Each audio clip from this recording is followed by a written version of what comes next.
Bonjour à tous, je vais vous présenter aujourd'hui deux phénomènes météo avec des arbres, des phénomènes extraordinaires. L'un est lié à la chaleur, l'autre est lié au froid. On commence avec la chaleur. Vous avez peut-être vu passer ces derniers temps, ces derniers mois, des images comme celle-ci, de troncs qui brûlent de l'intérieur, en Californie, au Montana, en Australie.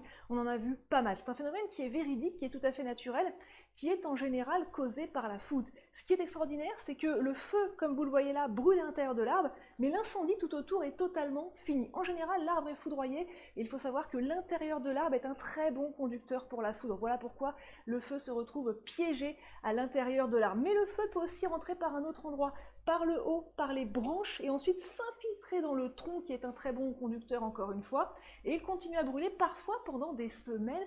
Le problème, c'est qu'il peut soit faire écrouler l'arbre, et dans ce cas, parfois déclencher un autre incendie.